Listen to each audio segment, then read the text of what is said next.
Un projet d'âme, c'est unique parce qu'un projet d'âme, c'est jamais la même chose que tu fais au quotidien.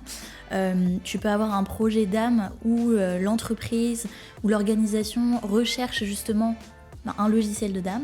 Tu peux avoir un autre type de projet où ils ont déjà un DAM ou plusieurs et ils veulent challenger leur éditeur, potentiellement changer le logiciel parce que ça correspond plus à leurs besoins.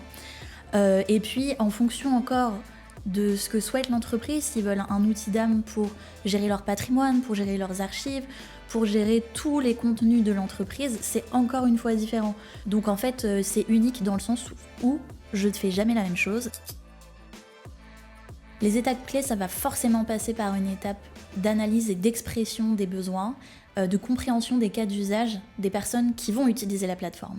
L'idée, c'est pas de vendre un outil pour vendre un outil, l'idée c'est de se mettre à la place de l'utilisateur, de comprendre comment il travaille au quotidien, de comprendre toutes les difficultés qu'il peut avoir, les bénéfices aussi qu'il a à fonctionner ainsi pour pas non plus tout chambouler. Et donc pour faire ça, on mène toute une série, on appelle ça d'ateliers ou d'interviews, peu importe, mais en tout cas c'est une série de réunions qu'on va mener avec les personnes clés. Et donc on va essayer de comprendre aujourd'hui leurs besoins, leur fonctionnement, pour les accompagner au mieux dans le choix de la solution ou encore dans la configuration de la solution.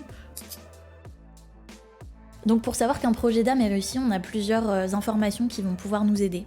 Le premier, ça va être les indicateurs clés de performance, donc les KPI, les statistiques qui permettent de voir notamment si la plateforme est utilisée, à quelle fréquence. Est-ce que on a beaucoup de dépôts qui sont faits dans l'outil, beaucoup de téléchargements, de partage, ou est-ce qu'au contraire on se dit bah mince, on a mis en place un outil de centralisation de nos données et on voit que c'est peu utilisé, il y a peu de partage, peu de téléchargement. Et là, on va pouvoir agir pour aller comprendre ce qui ne fonctionne pas. Deuxième point, ce qu'on aime bien faire chez Activo, étant donné qu'on a plusieurs personnes qui travaillent sur le projet, il y a toujours quelqu'un qui a été là du début à la fin du projet, le chef de projet qui a entendu les points de souffrance, on va dire, des utilisateurs. Et l'idée, c'est de revenir vers cet utilisateur en lui disant « Ok, comment ça se passe aujourd'hui? Est-ce que tu as toujours ces demandes ?»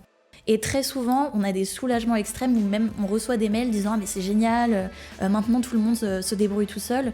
Donc on a aussi le fait de revenir vers les utilisateurs qui ont participé à la configuration de l'outil pour avoir leur retour.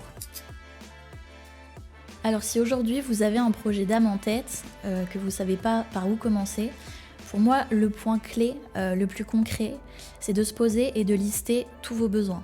C'est-à-dire pourquoi vous êtes venu à vous dire qu'il vous faut un DAM en entreprise. Et une fois que vous avez ces différents points, le mieux c'est en effet de se faire accompagner parce que vous le verrez aussi bien sur le web ou dans des événements comme OnDAM que des éditeurs de logiciels de DAM, il y en a des centaines.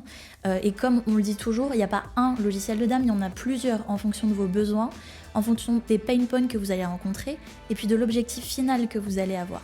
Donc il ne faut pas hésiter à se faire accompagner. On est aussi là avec la connaissance des différents outils pour vous aiguiller vers ceux qui pourraient répondre le plus justement à vos besoins.